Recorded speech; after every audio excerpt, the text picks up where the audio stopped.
Hello students, मैं doctor निशा बंसल, सहायक आचार्य EFM राजकीय महाविद्यालय सुमेरपुर से।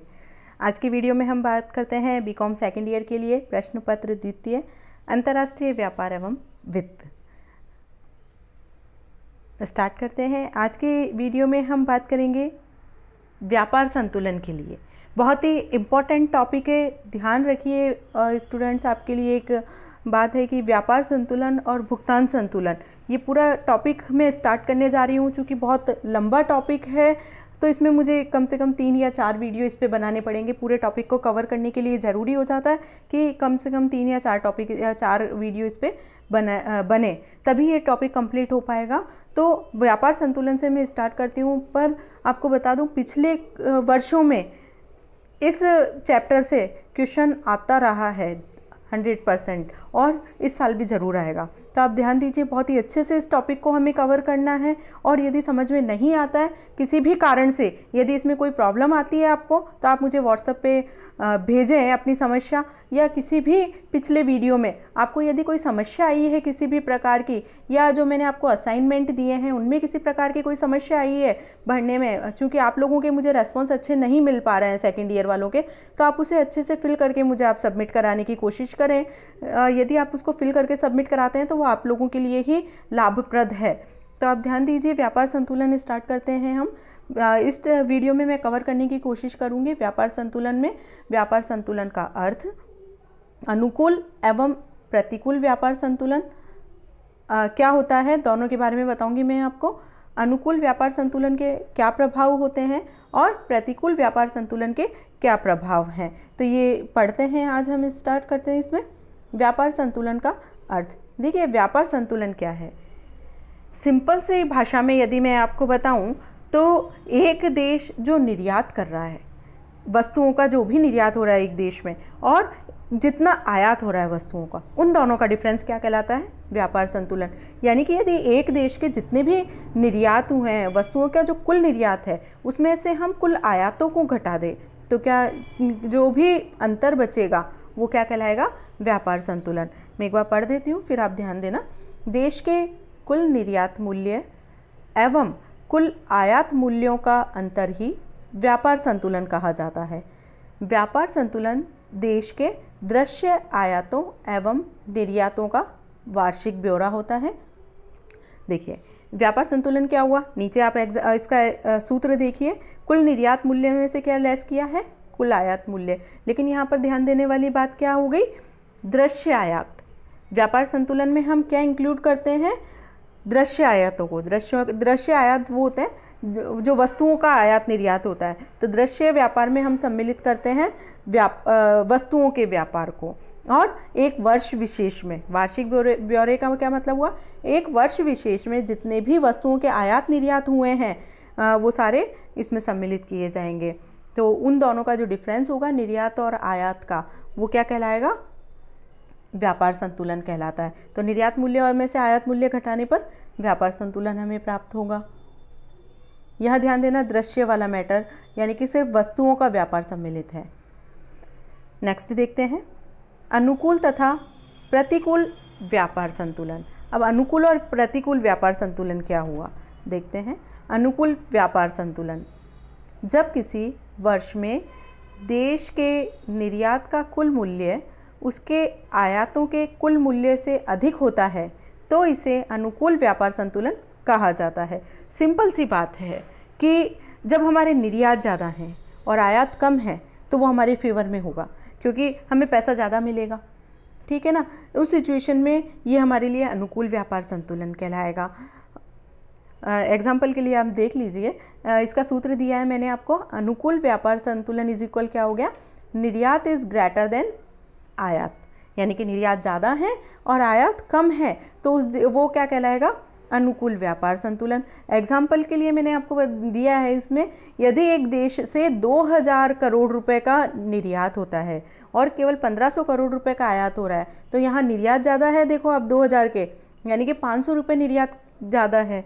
इस सिचुएशन में ये क्या कहलाएगा, देश के लिए अनुकूल व्यापार संतुलन की स्थिति कहलाएगी, क्योंकि निर्यातों की अधिकता है। तो इस प्रकार से अनुकूल व्यापार संतुलन आपको समझ में आया होगा। नेक्स्ट देखते हैं प्रतिकूल व्यापार संतुलन। प्रतिकूल व्यापार संतुलन क्या होता है? यदि देश के निर्यातों का कुल मूल्य उसके आयातों के कुल मूल्य से कम है तो व्यापार संतुलन प्रतिकूल या विपक्ष में कहलाता है। यानी कि निर्यात कम है और आयात ज़्यादा है। सिंपल सा आप देख लीजिए, यदि व्यक्ति की आय कम है और व्यय बहुत ज़्यादा है तो वो क्या कहलाएगा? वो सिचुएशन उसके लिए एक तरह से लॉस की सिचुएशन हो गई, या जिसको हम कह सकते हैं कि प्रतिकूल सिचुएशन है कि उसके खर्चे तो बहुत ज़्यादा हो रहे हैं लेकिन उसको इतनी इनकम नहीं मिल रही है। तो आयात निर्यात भी एक तरह से, निर्यात हमारी इनकम है, तो इस सिचुएशन में यदि निर्यात हमारी कम है यानी कि इनकम कम है और आयात बहुत ज़्यादा बढ़ गए हैं तो ये सिचुएशन देश के लिए कभी भी अनुकूल सिचुएशन नहीं है, ये प्रतिकूल सिचुएशन कहलाएगी। तो जब निर्यात कम है और आयात बहुत ज़्यादा है, ये सिचुएशन प्रतिकूल व्यापार संतुलन को व्यक्त करती है। देखिए आप, प्रतिकूल व्यापार संतुलन इज इक्वल निर्यात इज लेस देन आयात, यानी कि निर्यात देश के कम है और आयात अधिक है, तो ये प्रतिकूल व्यापार संतुलन कहलाएगा। ध्यान दीजिए आप, यदि देश का निर्यात 1800 करोड़ रुपए है और आयात 2000 करोड़ रुपए के हैं, यानी कि निर्यात कम किए हैं और आयात ज़्यादा किए हैं, तो माइनस में चल रहा है 200 करोड़ रुपए, -200 करोड़ रुपए, तो ये सिचुएशन क्या कहलाएगी? जब भी वो माइनस में चल रहा है तो प्रतिकूल व्यापार संतुलन देश के लिए। ये परिस्थिति देश के लिए अच्छी स्थिति को व्यक्त नहीं करती है, ये अच्छी स्थिति नहीं है। यदि ये लंबे समय के लिए बनी रहे तो ये बहुत ही नुकसानदायक है, देश के लिए हानिकारक है। नेक्स्ट देखते हैं हम, तो यहाँ पर मैंने आपको क्लियर कर दिया अनुकूल व्यापार संतुलन और प्रतिकूल व्यापार संतुलन। अगला देखते हैं, अब हम देखते हैं कि अनुकूल व्यापार संतुलन का अर्थव्यवस्था पर क्या प्रभाव होगा और प्रतिकूल व्यापार संतुलन का क्या प्रभाव होगा। तो सबसे पहले हम देखते हैं अनुकूल व्यापार संतुलन के प्रभाव। क्या प्रभाव होंगे? फर्स्ट पॉइंट देखते हैं, विदेशी विनिमय कोषों में वृद्धि। देखिए, जब देश का व्यापार संतुलन पक्ष में है, मैंने अभी बताया था, यानी कि निर्यात ज़्यादा है और आयात कम है, तो विदेशी विनिमय कोष प्राप्त होंगे ज़्यादा। अभी आपने देखा था कि निर्यात 2000 करोड़ के थे और आयात 1500 करोड़ रुपए के थे, यानी कि 1500 करोड़ तो हमने आयातों की चुका दिए, जो 500 करोड़ रुपए हमारे पास एक्सेस बचे थे वो क्या है? विदेशी विनिमय कोष में वृद्धि को दिखा रहे थे। तो इस प्रकार से यदि हमारा व्यापार संतुलन अनुकूल स्थिति में है तो विदेशी विनिमय कोषों में वृद्धि होगी, जो देश के लिए बहुत ही अच्छी स्थिति है। आर्थिक विकास में मदद। देखिए, अनुकूल व्यापार संतुलन का क्या प्रभाव होगा? इससे आर्थिक विकास में मदद मिलेगी। एक प्रकार से मैंने अभी आपको एग्जाम्पल दिया था, जो 500 करोड़ रुपए का एक एग्जाम्पल दिया। यदि इतनी विदेशी मुद्रा हमारे पास है तो वो हमारे को देश में आर्थिक विकास में मदद करेगी। यानी कि यदि देश के विकास के लिए किसी भी प्रकार की कोई तकनीक चाहिए, किसी भी प्रकार का रॉ मटेरियल चाहिए, या बाहर से कुछ भी प्रौद्योगिकी ज्ञान या कुछ भी मंगाना है हमें, तो वो हम आसानी से मंगा सकते हैं। तो इसका इफेक्ट क्या होगा? देश का आर्थिक विकास बढ़ेगा। तो इस प्रकार से विदेशी मुद्रा प्राप्त होने से देश के आर्थिक विकास में वृद्धि होगी। तो ये अनुकूल व्यापार संतुलन के कारण ही संभव है। नेक्स्ट, भुगतान संतुलन की स्थिति में सुधार। देखिए, भुगतान संतुलन की स्थिति भी कब सुधरेगी? यदि व्यापार संतुलन पक्ष में है तो भुगतान संतुलन पर उसका अच्छा प्रभाव पड़ेगा। हालांकि दोनों का क्या रिलेशन है वो मैं आपको आगे की वीडियो में बताऊंगी। दोनों जब भुगतान संतुलन हम स्टार्ट करेंगे तो व्यापार संतुलन और भुगतान संतुलन में क्या रिलेशन है वो हम आगे पढ़ेंगे। लेकिन यहाँ ध्यान दीजिए, यदि व्यापार संतुलन अनुकूल है देश में तो भुगतान संतुलन की स्थिति में भी सुधार होगा, क्योंकि व्यापार संतुलन यदि अनुकूल है तो देश को विदेशी मुद्रा प्राप्त होगी और विदेशी मुद्रा प्राप्त होना भुगतान संतुलन पर भुगतान संतुलन को प्रभावित करेगा। नेक्स्ट देखते हैं, अर्थव्यवस्था सुदृढ़ होती है। देखिए, जब देश के पास विदेशी मुद्रा कोष पर्याप्त मात्रा में उपलब्ध होंगे तो देश की मुद्रा की ख्याति बढ़ेगी, देश की मुद्रा का मूल्य बढ़ेगा, देश की मुद्रा की मांग बढ़ेगी। इससे अर्थव्यवस्था सुदृढ़ होगी, देश में प्रोडक्शन बढ़ेगा, ठीक है, और विदेशी तकनीक हम मंगा सकते हैं, विदेशों से बहुत अच्छी सी वस्तुएं मंगा के हम काम में ले सकते हैं, विदेशी पूंजी हमारी ओर आकर्षित होगी। तो इस प्रकार से हमारी अर्थव्यवस्था में भी सुदृढ़ता उत्पन्न हो जाएगी। विदेशों में प्रतिष्ठा भी बढ़ती है। मैंने अभी आपको बताया था कि यदि हमारे देश की हमारा व्यापार संतुलन पक्ष में है, फेवर में है, तो इसका इफेक्ट ये होगा कि हमें बहुत अधिक मात्रा में विदेशी मुद्रा हमारे पास विदेशी मुद्रा की अधिकता होगी, क्योंकि निर्यातों की अधिकता है तो विदेशी मुद्रा प्राप्त होने की सिचुएशन होगी। और यदि हमारे पास विदेशी मुद्रा भंडार भरे हैं तो इसका इफेक्ट होगा कि देश की मुद्रा की ख्याति बढ़ेगी, देश की मुद्रा की मूल्य में वृद्धि होगी और उसके विदेशों में मांग बढ़ेगी। तो इस प्रकार से विदेशों में हमारी प्रतिष्ठा बढ़ती है। नेक्स्ट देखते हैं, अनुकूल विनिमय दर की प्रवृत्ति स्थापित होती है। देखिए, विनिमय दर भी हम आगे पढ़ेंगे। विनिमय दर क्या है? एक देश की मुद्रा के बदले में दूसरे देश की कितनी मुद्रा इकाइयाँ प्राप्त की जा सकती है, ये जो दर है वो कहलाती है विनिमय दर।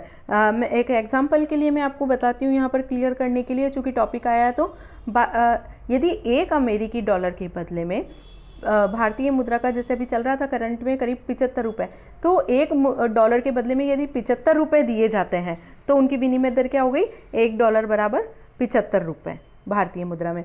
तो इस प्रकार से ये विनिमय दर डिसाइड हो गई कि किसी भी मुद्रा के बदले में दूसरी देश की मुद्रा कितनी मिलेगी। तो ऐसी सिचुएशन में यदि विदेशी विनिमय कोष ज़्यादा है हमारे पास, व्यापार संतुलन पक्ष में है, तो इसका इफेक्ट होगा कि विनिमय दर हमारे फेवर में होगी, हमारी देश की मुद्रा का मूल्य बढ़ेगा अन्य देश की मुद्राओं की तुलना में। तो इससे देश में अनुकूल विनिमय दर की स्थापना हो जाएगी, उसकी प्रवृत्ति, विनिमय दर की प्रवृत्ति अनुकूल होने की होगी। नेक्स्ट देखते हैं, विदेशी मुद्रा बाजार में देश की ख्याति में वृद्धि होती है। देखिए, देश की ख्याति में किस प्रकार से वृद्धि होगी। अभी बताया मैंने, जब देश की मुद्रा की मांग बढ़ेगी, यहाँ पर ख्याति देख लेना आप, खेती लिखी, ये लिखने में कुछ प्रॉब्लम आई है मुझे, ख्याति है तो ख्याति समझे यहाँ पे, विदेशी मुद्रा बाजार में देश की ख्याति में वृद्धि होती है, गुडविल। ठीक है, तो यहाँ पर देखिए किस प्रकार से ख्याति बढ़ेगी। जब देश की मुद्रा की मांग बढ़ेगी तो उसकी ख्याति में भी वृद्धि होगी, विदेशी मुद्रा हमारे देश में आकर्षित होगी, ज़्यादा से ज़्यादा इन्वेस्टमेंट हमारे देश में किए जाएंगे। तो इस प्रकार से अनुकूल व्यापार संतुलन के क्या प्रभाव होंगे ये हमने देखे, देश में अच्छे इफेक्ट होते हैं। नेक्स्ट देखते हैं, प्रतिकूल व्यापार संतुलन के प्रभाव।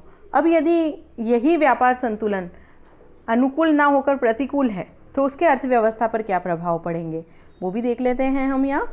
देखिए, सबसे पहले विदेशी विनिमय कोषों में कमी होगी। विदेशी विनिमय कोषों में किस प्रकार से कमी होगी? चूँकि अब हमारे प्रतिकूल व्यापार संतुलन का मतलब मैंने अभी आपको बताया था कि निर्यात कम है और आयात बहुत ज़्यादा है।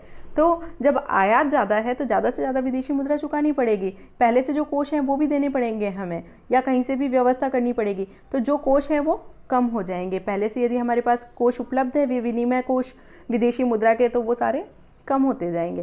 तो ऐसी सिचुएशन में प्रतिकूल व्यापार संतुलन की स्थिति में देश में विदेशी विनिमय कोषों में कमी उत्पन्न हो जाएगी। भुगतान असंतुलन को बढ़ावा मिलेगा।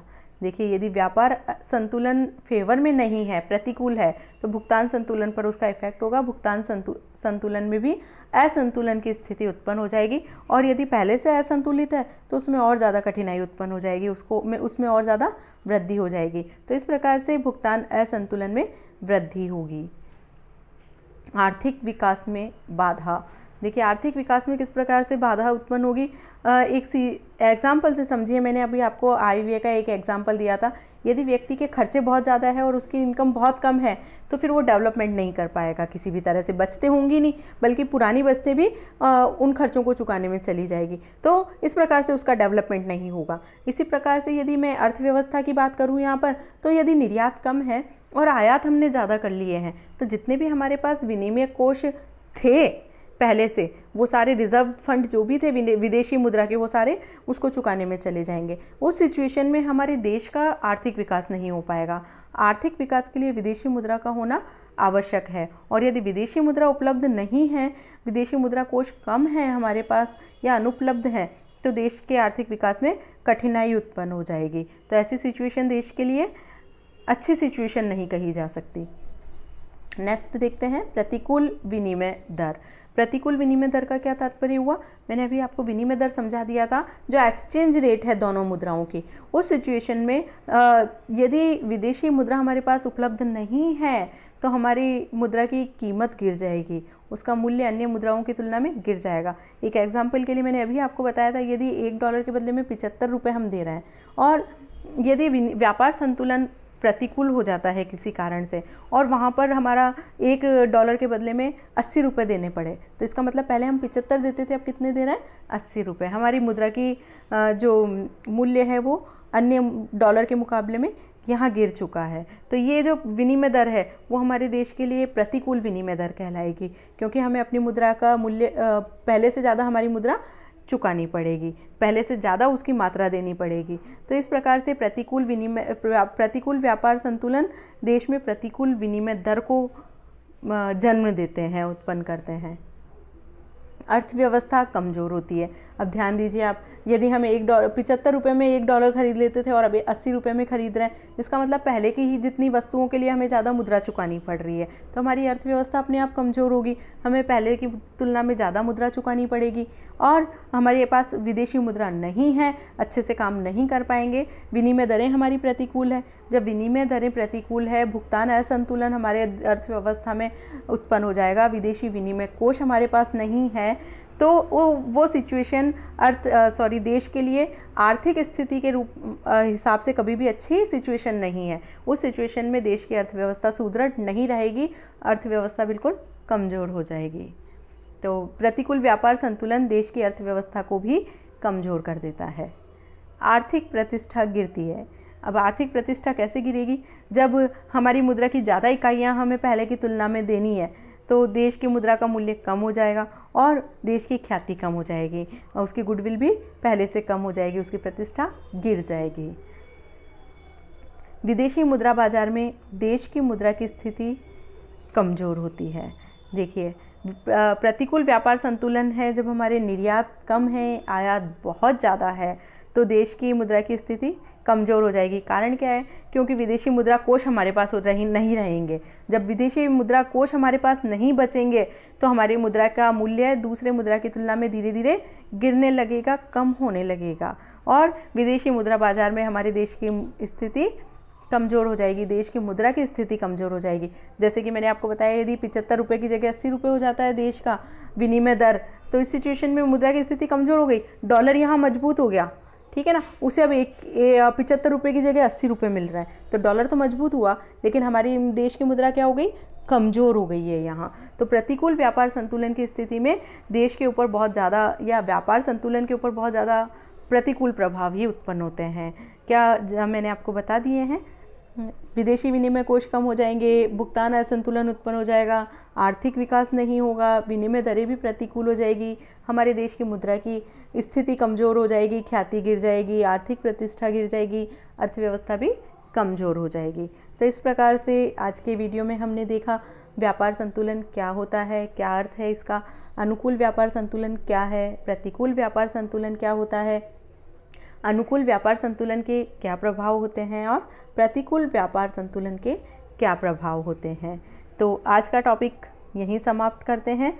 इसी के साथ स्टे होम, स्टे सेफ, अपना ध्यान रखें, अपने परिवार का ध्यान रखें, अपनी समाज का ध्यान रखें और घर बैठकर आप पढ़ाई करेंगे, ऐसा मेरा विश्वास है। ज़रूर करेंगे, वीडियो को देखें एंड तक। और इसी के साथ thank you very much, connected रहें। ओके।